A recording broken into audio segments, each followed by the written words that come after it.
우리에게 주신 하나님 말씀은 사도행전 10장 9절에서 23절에 있는 말씀입니다. 사도행전 9장이 10장 9절에서 23절에 있는 말씀입니다. 사도행전 10장 9절에서 23절에 있는 말씀입니다. 제가 봉독해 올리겠습니다.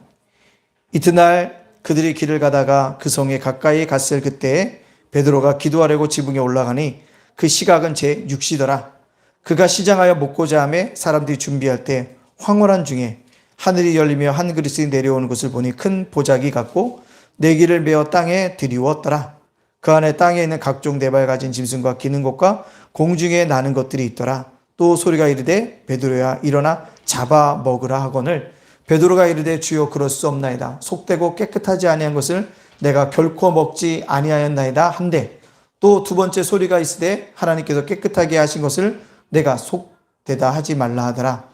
이런 것이 세 번 있은 후 그 그릇이 곧 하늘로 올려져 가니라. 베드로가 본 바 환상이 무슨 뜻인지 속으로 의아해 하더니 마침 고넬료가 보낸 사람들이 시몬의 집을 찾아 문 밖에 서서 불러 묻되 베드로라는 시몬이 여기 유숙하느냐 하거늘 베드로가 그 환상에 대하여 생각할 때 성령께서 그에게 말씀하시되 두 사람이 너를 찾으니 일어나 내려가 의심하지 말고 함께 가라. 내가 그들을 보내었느니라 하시니 베드로가 내려가 그 사람들을 보고 이르되 내가 곧 너희가 찾는 사람인데 너희가 무슨 일로 왔느냐. 그들이 대답하되 백부장 고넬료는 의인이요 하나님을 경외하는 사람이라. 유대 온 족속이 칭찬하더니 그가 거룩한 천사의 지시를 받아 당신을 그 집으로 청하여 말을 들으려 하느니라 한때 베드로가 불러들여 유숙하게 하니라. 이튿날 일어나 그들과 함께 갈새 요빠에서 온 어떤 형제들도 함께 가니라. 아멘. 우리 한번 말씀의 오늘 말씀의 제목은 사도행전 10장 9절과 23절의 말씀의 제목은 고넬료와 베드로의 환상이다라는 말씀으로 말씀을 증거하겠습니다. 자, 우리 앞뒤 옆사람과 인사를 보겠습니다. 뭐라고요? 성령을 체험하는 성도가 됩시다. 우리 현장에서는 눈 인사만 하고요. 온라인 예배 드시면 크게 한번 인사 보겠습니다. 시작. 성령을 체험하는 성도가 됩시다. 아멘. 예, 그렇습니다. 성령을 체험하는 성도가 되어져야 한다라는 것입니다. 박보검이라는 혹시 남자 연예인을 아십니까? 유행이죠. 제가 아는 사람은 빠지지 않고 그분 나온 드라마를 보는 사람이 있습니다. 예. 근데 박보검이 그 송혜교랑 남자친구라는 드라마를 찍은 적이 있어요. 이제 기억하시는 분은 고개를 끄덕거리고 웃는데 예, 그렇습니다. 근데 중요한 것은 이 박보검이 그 남자친구라는 데서 이런 얘기를 합니다. 썸에 대해서 얘기합니다. 남녀 간의 썸에 대해서 얘기할 때 뭐라고 하냐면 썸이란 좋아하는 확신과 의심 사이의 투쟁이다. 확신과 의심이 민물과 썸물처럼 교차하는 법인데 의심의 농도가 점점 엷어져 확신만 남으면 비로소 사랑이 시작된다. 썸이라는 거 확신과 의심 사이의 투쟁이라는 거죠. 어쩔 때는 사랑이라는 확신이 있지만 어쩔 땐 아닌 것 같은 의심도 들고 그것이 교차하다가 뭐라고요? 확신이 들면 뭐요? 의심의 농도가 사라지고 확신이 들면 그게 뭐다? 사랑의 시작이다라고 얘기하고 있다는 것입니다. 뭘까요? 어떤 것이 사랑으로 다가왔을 때 확신과 의심을 분명히 해봐야 한다라고 말하고 있다는 것입니다. 뭐에도? 사랑에도. 이것이 나의 진정한 사랑일까? 아닐까라는 것을 확신과 의심 사이에 있어야 한다는 것입니다. 제가 이 말을 왜 했을까요? 성령의 체험이 그렇다는 것입니다. 확신도 있어야 되지만 한편은 뭐합니까? 의심이 있어야 한다는 사실입니다. 왜 그럴까요?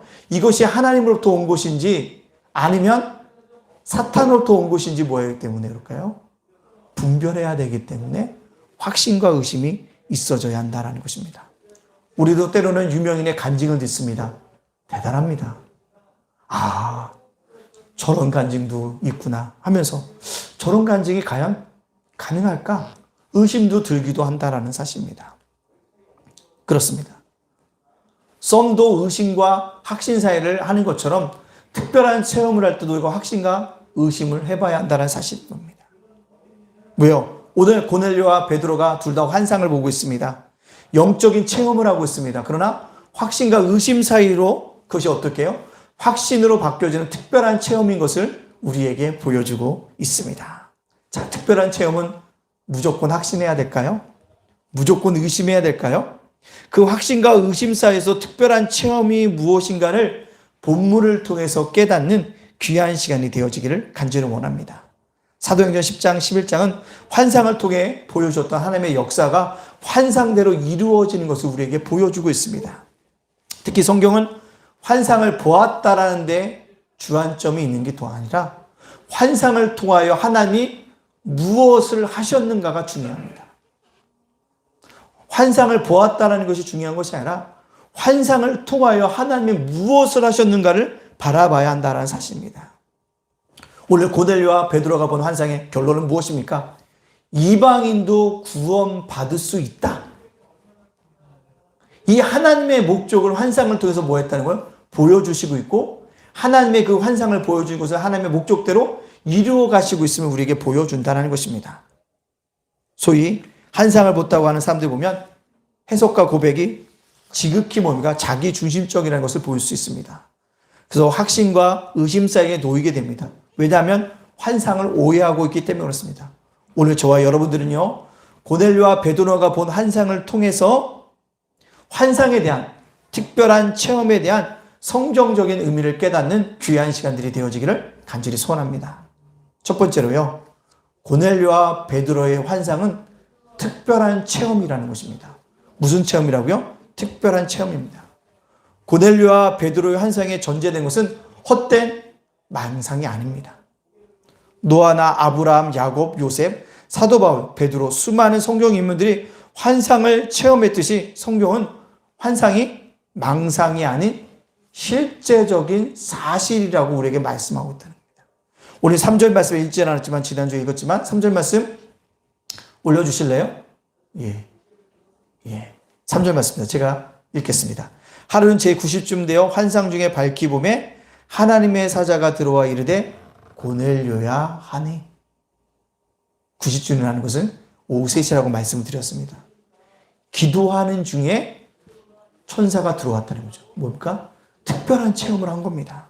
환상을 본 것입니다. 그 환상을 본 것이 고넬료가 중요한 것이 아니라 환상을 통해서 얘기하는 게 뭡니까?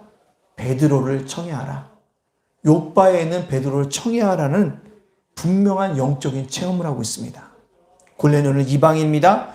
이방인도 특별한 체험을 할 수 있습니다. 근데 이 고넬료의 체험은요, 구체적입니다. 그냥 막연하게 분명하게 주어진 것이 아니라 정확하게 욥바에 있는 누구를 데리고 와라? 베드로를 데리고 와라. 얘기하고 있다는 것입니다. 그렇습니다.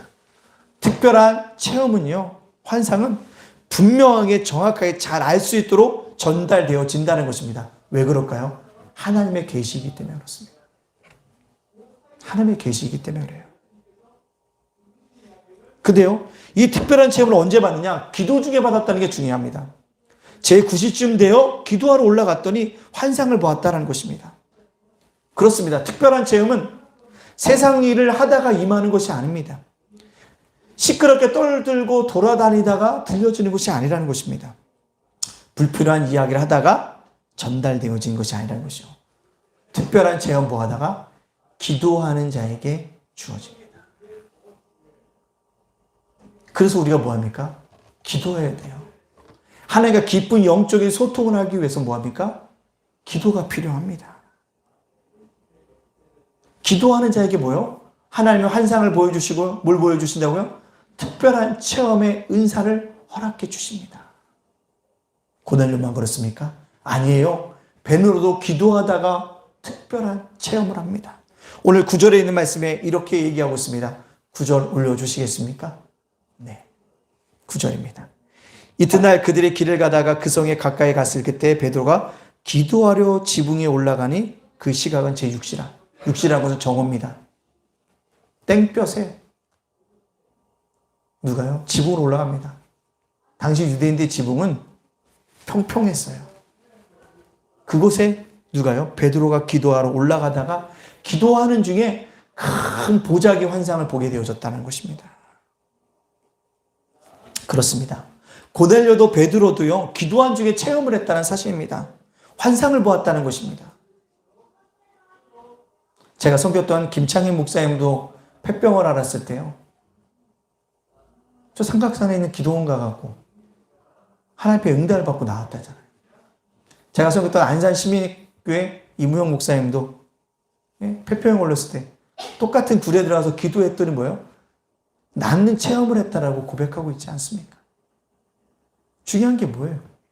기도하는 중에 놀라운 은혜를 뭐하더라? 체험하더라는 것입니다. 다니엘도 기도하던 중에 뭘 봤습니까? 이스라엘에 대한 환상을 봅니다. 말세에 대한 환상을 보게 되어집니다. 예수님도 아무리 바쁘셔도 한적한 곳에서 늘 기도하기를 쉬지 않으셨습니다. 사도 바울도 복음을 증거하는 곳마다 기도 처소를 찾으려고 하다가 뭐합니까? 루디아를 만나서 빌립보 교회를 세우게 되어지지 않습니까? 기도하는 중에 역사가 일어나더라는 것입니다. 저는 이번 다니엘 기도회를 사모하고 있습니다.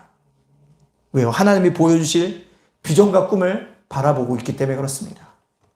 다니엘 기도회를 주관하고 있는 목사를 보니까 제가 충원교회에 있을 때 대학부 간사로 있었던 백상원 목사님이 이걸 감당하더라고요. 놀랍게 일을 감당하고 있습니다. 그래서 그를 통해서 한번 어떤 역사를 하나님께 이루으실까 기대하면서 우리가 이번 기도에 참여해야 합니다. 여기 보이는 거 보셨지만 저는 기도 제목을 다 적어서 교회에 아직 집에 갖다 놨습니다. 여러분도 받으셔서 기도 제목을 적고 한 번씩 기도하십시오. 8시부터 10시까지입니다. 우리 교회만 참석하는 것이 아니라 전국에 있는 13,000여 교회가 함께합니다. 기도로서 우리가 떨어져 있지만 공간에서는 함께하지 못하지만 떨어져 있는 가운데 뭐예요? 기도의 합주를 올리려고 합니다. 교회 오실 분은요, 오후 8시 오시면 함께 영상을 보고 함께 기도하도록 하겠습니다. 아니요, 교회 못 오시는 분이 있다면 가정에서 유튜브에 2020 다니엘 기도에 치면 8시부터 나올 겁니다. 보십시오. 중요한 것은 우리가 함께 기도하는 것이라는 것이다. 왜요? 함께 기도할 때 하나님께서 다시 한번 한국교회를 세우실 것이고 우리 예담교회를 어떻게 해요? 더욱더 부흥케 하여 주시는 은혜가 있게 되어질 것입니다. 그래서 제가 그 중에 기도 제목이 써놓은 게 있어요. 주님, 우리 성도들에게 두려운 마음을 이기게 하여 주십시오. 이기는 믿음을 허락하여 주시옵소서 라고 기도 제목을 적어놨습니다. 하나님은 기도하는 사람과 일하십니다. 능력 있는 사람과 일하시는 것이 아닙니다. 열심히 하는 사람들과 일하는 것이 아닙니다. 꿈과 비전을 가지고 있는 사람과 일하는 것이 아니라 오직 누구요? 기도하는 자와 하나님이 일하십니다. 그래서 기도자에게 환상을 보여주시고 하나님의 뜻을 그를 통해서 이루어 가신다는 사실들을 우리에게 보여주고 있습니다. 환상은 특별한 체험입니다. 이 환상을 주시는 것은 하나님이라는 것입니다. 누구에게? 기도하는 자에게 주신다는 것입니다. 물론 하나님의 계시 성경 66권을 통해서 하나님께서 주의 뜻을 우리에게도 심겨주시기도 합니다. 그러나 하나님을 만나는 체험을 한다고 하면 더 확신 있게 뭐요? 주님을 섬겨갈 수 있습니다. 우리 예담교회 성도는요 뭐요? 기도하는 중에 성령을 체험해야 합니다. 특별한 체험들을 할 수 있는 믿음의 백성들이 되어지기를 간절히 바랍니다. 두 번째요. 고넬료와 베드로의 환상은 고넬료와 베드로의 환상은요 하나님의 목적을 가지고 있다는 것입니다. 목적이 있다는 것이다. 누구의 목적? 자신의 목적. 환상을 본 사람의 목적이 아니라 누구요? 하나님의 목적이 분명하게 드러나고 있다는 것입니다. 하나님의 계획이 드러난다는 것입니다. 하나님의 시간을 계획하시고요. 그 계획을 실행하십니다. 즉 이것을 신학적으로 우리는 하나님의 경륜 또는 하나님의 섭리라고 얘기합니다. 가끔 여러분들에게 성경적인 문자를 보냅니다. 월요일날은 보내고 금요일날 보냅니다. 근데 그 말씀이요 또 때때로 저에게 어떤 것이 주어지냐면 저에게 큰 위로가 되어져요. 제가 보낸 건데 저에게 큰 위로가 되어지고 있다는 사실입니다. 여러분들 이것을 알아야 됩니다. 저는 이것을 통해서 알 수 있는 게 뭐냐면 나를 향하신 하나님의 작은 경륜이다. 나를 향하신 하나님의 섭리다. 왜? 여러분을 위한 문자였지만 내 환경과 처지에 딱 들어맞는 메시지가 나에게 올 때가 있다는 것입니다. 그렇습니다. 하나님의 경륜과 섭리는 우리를 향한 하나님의 목적입니다. 오늘 고넬료와 베드로도 본 환상도 하나님의 목적을 가지고 있다는 사실입니다. 뭡니까? 베드로가 본 환상의 목적은 무엇인가? 욥바에 있는 베드로를 청해라. 베드로를 통해서 분명한 복음을 들으라고 보여주고 있다는 것입니다. 고넬료가 이 신비로운 영적인 체험을 하고 특별한 체험을 하고 환상을 본 다음에 자신을 자랑한 것이 아니라 하나님의 목적, 누굴요? 베드로를 청해갖고 온다는 것입니다. 베드로는 유대인이었기 때문에 복음이 유대인들에게만 전파되기를 원했습니다. 오직 복음으로 돌아올 사람은 유대인이라고 생각했습니다. 그러나 고넬료는 이방입니다. 로마 백부장입니다. 어찌 보면 복음과 거리가 먼 사람입니다. 이 사람에게 환상이 나타나 자신을 총괄하는 환상은 이방인을 위한 하나님의 계획하심이 유대인과 동일하심을 보여주는 사건입니다. 베드로도 아마도 환상이 아무에게 주어지는 것이 아님을 알았을 것입니다. 이방인도 환상을 볼 수 있었다는 것은 베드로에겐 충격이었을 것입니다. 왜 베드로에게 고넬료의 환상을 깨닫게 하시고 보자기에 환상을 보여주셨을까요? 그것은 이방인에게도 복음이 열려져 있기 때문에 너도 이방인에게도 뭘 전해라? 복음을 증거하라는 하나님의 목적이 베드로의 환상에도 드러난다는 것입니다. 오늘 11절과 12절 말씀에 11절과 12절 말씀 올려주세요. 예, 올려주세요. 이렇게 얘기합니다. 하늘이 열리며 한 그릇이 내려오는 것을 보니 큰 보자기 같고 내기를 메어 땅에 드리웠더라. 12절입니다. 그 안에는 땅에 있는 각종 네발 가진 짐승과 기는 것과 공중에 나는 것들이 있더라. 큰 보자기 환상을 봅니다. 열어보니까요. 성경에서 먹지 말라는 부정한 짐승들, 네발 가진 짐승들, 기는 것, 공중에 있는 것이 있다는 것입니다. 먹으랍니다. 먹지 못하겠다고 합니다. 그때 하나님이 뭐라고 합니다. 내가 깨끗하게 했는데 왜 먹지 못하냐라고 15절에 얘기하고 있다면 15절 올려주시겠습니까? 예. 또 두 번째 소리가 있을 때 하나님께서 깨끗하게 하신 것을 내가 속되다 하지 말라 하더라. 이 뜻이 뭡니까? 속되다. 어떻게 속되고 계십니까? 예수님이 이 땅에서 십자가에 죽으면서 모든 것을 죄를 사해 주셨음을 의미하고 있다는 뜻입니다. 예수님으로 인해 이방인에도 복음의 길이 열려졌음을 깨닫게 해주십니다. 다 베드로는요, 하나님이 부정한 음식을 먹으라고 하신 이유를 나중에 깨닫습니다. 자기가 부정하게 여겼던 이방인에게도 뭘? 복음을 증거케 하라는 하나님의 목적하심을 깨닫게 되어진다는 사실입니다. 사랑하는 예단가족 여러분들, 우리에게 하나님이 때때로는 환상을 보여주시기도 합니다. 어떤 환경을 이용하기도 하십니다. 우리 부도가 나도, 집에 불이 나도, 교통사고 나도 그때마다 뭐예요? 하나님을 향하신, 나를 향하신 하나님의 메시지가 있는 것은 아닌가 뒤돌아봐야 합니다. 그게 우리를 깨우게 되어진다는 거죠. 무슨 일이 일어났을 때 이것이 나를 주신 하나님의 메시지는 무엇일까? 그런 확신을 가지고 뭡니까? 성경을 읽어야 돼요. 성경을 읽다 보면 그 메시지를 하나님이 확인시켜 주십니다. 이게 나를 향하신 하나님의 음성이었구나 깨닫게 되어집니다. 특별한 체험과 환상에는요, 하나님의 목적이 있다는 것입니다. 그 목적을 이루어가는 것이 누구다? 특별한 체험을 한 사람의 모습이라는 것입니다. 그 목적을 깨달았는데도 아무것도 하지 않는다면 문제가 되어진다는 것입니다. 그 일을 뭐 합니까? 해야 합니다. 여러분에게 특별한 체험과 환상을 보여주셨습니까? 그때 여러분들은 물어야 합니다. 세 가지를 질문해야 됩니다. 뭡니까? 첫째, 이 환상과 특별한 체험이 하나님으로부터 왔는가? 그 특별한 체험과 환상 중에 하나님의 뜻은 무엇인가? 하나님의 뜻을 위해서 나는 무엇을 행해야 하는가? 이 세 가지를 물어야 한다는 것입니다. 환상 없이 말씀만으로도 놀라운 부흥의 역사가 일어날 수 있습니다. 환상은 자랑의 수단이 아니라 하나님의 특별한 목적을 꼽히는 수단임을 기억합시다. 고넬료와 베드로의 환상을 통해 이방인에도 복음이 열려졌다는 것을 알리는 목적이 심겨져 있다는 사실입니다. 사랑하는 예단가족 여러분들 부탁드립니다. 영적인 체험을 하셨습니까? 환상을 봤습니까?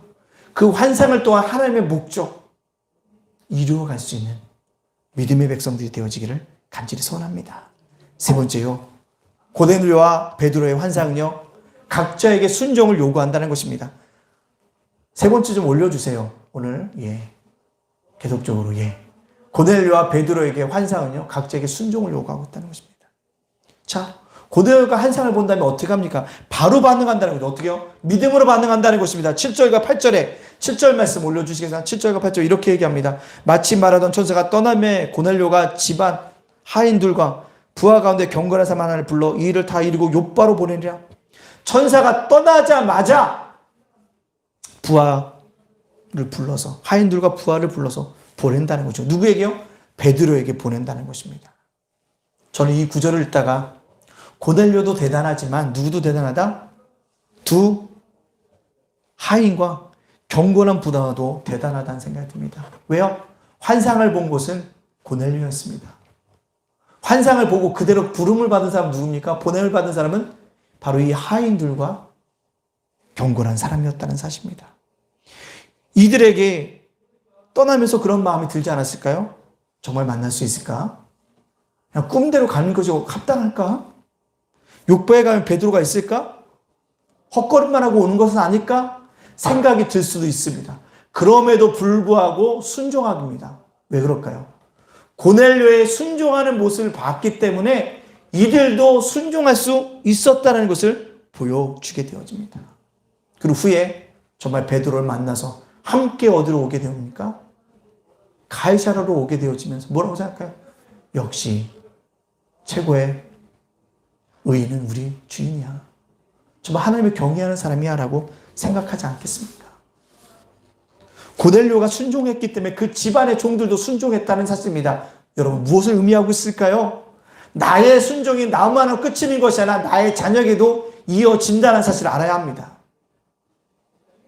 나의 쓴뿌리가 때로는 누구예요? 나의 자녀에게도 자라날 수밖에 없다는 사실입니다. 연결고리가 있다는 것입니다. 그렇기 때문에 우리 자녀에게 뭐요? 순종의 연결고리를 심어줘야 돼요. 누가 보여주면 내가 보여줌으로써. 이것이 중요하다는 것입니다. 부모가 순종할 때 자연스럽게 자녀도 하나님께 순종하는 보름을 뭐예요? 배우게 된다는 것입니다. 그뿐일까요? 베드로도 성령이 임하니까요. 즉시 내려가서 그를 맞이하고 그를 쫓아가지 않습니까? 21절에 이렇게 얘기하고 있습니다. 베드로가 내려가 그 사람들을 보고 이르되 내가 곧 너희가 찾는 사람인데 너희가 무슨 일로 왔느냐? 하나님이 내려가는 즉각 내려가서 영접하고 이튿날 다음날 가이사르로 떠납니다. 욥바에서 가이사르는 약 50km입니다. 지금으로 얘기하면 한 12시간 정도 도보로 걸어가야지만 될 거리를 걸어가게 되어진다는 거죠. 무엇입니까? 고넬료도 즉각적으로 순종했고 베드로도 즉각적으로 순종했다는 사실입니다. 특별한 체험과 환상을 본 사람이 해야 될 일이 무엇이냐? 순종입니다. 어떻게? 즉각적으로. 하나님께 특별한 목적을 가진 특별한 체험과 환상을 보여주는데 일주일 뒤에 할게요. 한 달 뒤에 할게요가 아니었다는 것이죠. 즉각적으로 순종하는 모습을 보여주었다는 것입니다. 하나님이 아브라함에게 내가 지시할 땅으로 가라라고 얘기했을 때 친척과 아비집을 떠나서 뭐합니까? 아브라함이 떠납니다. 근데 아브라함이 순종했다 해서 역사를 이루기까지는 25년이란 긴 세월이 흘러요. 25년 동안 의심이 없었을까요?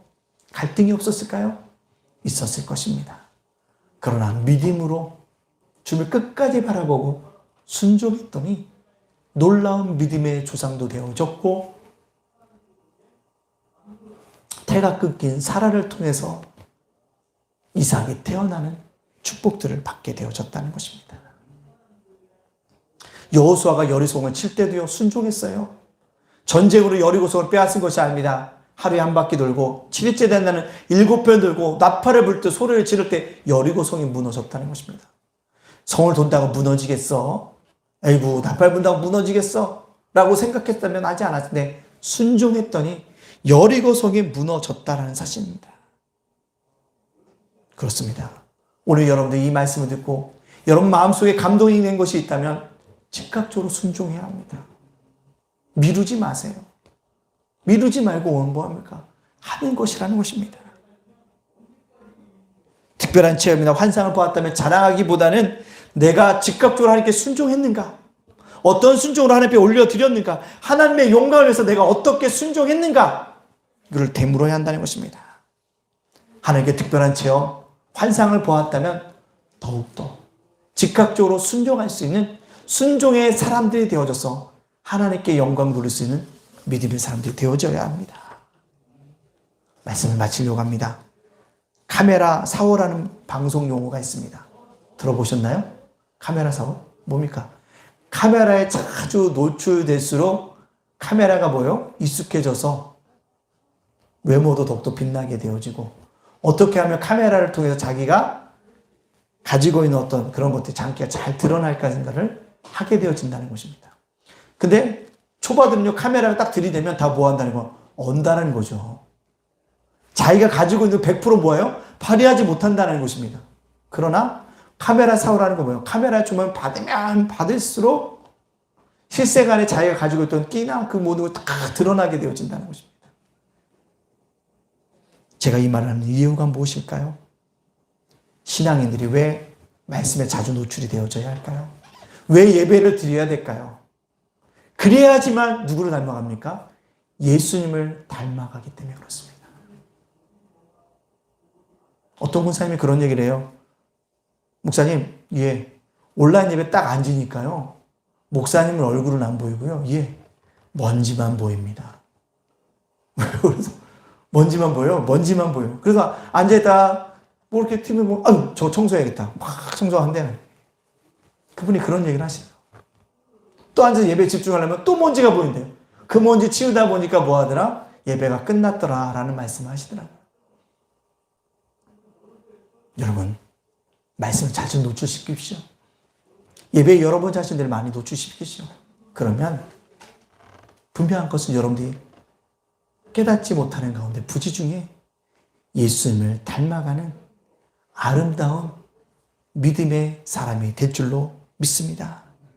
이것을 깨닫고 말씀과 예배, 교회당에 여러분 자신을 잘 많이 노출시켜서 하나님께 주신 특별한 영적인 체험들, 하나님의 경험들, 환상들을 보고 체험하는 그리스도인으로 즉각적으로 순종할 수 있는 믿음의 백성들이 다 되어지시기를 주님의 이름으로 축복합니다. 아멘. 기도하겠습니다. 오늘 기도할 때 하나님, 우리 오늘 말씀대로 정말로 우리가 영적인 특별한 체험들을 하게 해주시고, 그 체험들을 받다 가면 하나님의 목적을 이루어가며 즉각적으로 순종하는 믿음의 자녀가 되게 해달라고 이 시간 우리 주 앞에 기도하며 담대히 나가도록 하겠습니다. 사랑의 하나님, 감사합니다. 그렇습니다. 우리가 어떻게 살아가고 있습니까, 주님? 오늘도 주의 말씀을 깨달으며 은혜 가운데 충만한 역사가 일어날 수 있도록 주께서 이렇게 인도하여 주시는 귀한 역사가 일어나기를 원하나이다. 주여, 말씀에 우리가 노출되어야 됩니다. 예배당에 우리가 노출될 때 예수를 닮아가는 아름다운 백성들이 될 줄 믿으니 하나님께서 이렇게 인도하여 주시는 귀한 역사가 우리 속에 일어날 수 있도록, 하나님께서 이렇게 인도하여 주시는 귀한 심령되어지고 귀한 역사가 일어날 수 있도록 하나님, 우리 도시고 우리를 인도하여 주시는 귀한 역사가 있게 하여 주시기 원하나이다. 하나님, 우리를 도와주시기 원합니다. 하나님, 우리와 함께 하여 주시기 원합니다. 하나님의 기쁘시게 하나님의 영광을 가는 믿음의 사람들, 믿음의 백성들 우리가 거듭날 수 있도록 주께서 이렇게 인도하여 주는 귀한 역사에게 특별한 재물에게 사용하기를 원하다. 특별한 재물이 하나님의 목적이 있어요. 그 목적 즉각적으로 순종함으로 말미암아 이루어갈 수 있는 믿음의 사람들, 믿음의 백성들 다 될 수 있도록 역사해 주시고 함께 하여 주시옵소서. 감사드리며 예수님의 이름으로 기도합나이다. 아멘. 두 번째로 기도할 것은요, 우리 예단교회 아버지 예배가 회복되게 하여 주시고 우리 성도들이 다시 한번 출석할 수 있는 열심을 품고 나음으로 말미암아 우리 예단교회가 날마다 부흥하고 성장하는 귀한 교회가 되게 해달라고 이 시간 주 앞에 기도하며 담대히 나가도록 하겠습니다. 함께 기도하겠습니다. 사랑과 내가 봉사하시는 하나님 감사합니다. 그렇습니다. 우리 예단교회가 날마다 아버지 부흥하고 성장하는 아름다운 교회가 되어지기 위해서 아버지 하나님 정말 예배 열심히 있는 사람들 다시 한번 불타는 마음으로 할까 해줘서 아버지 사모하는 마음으로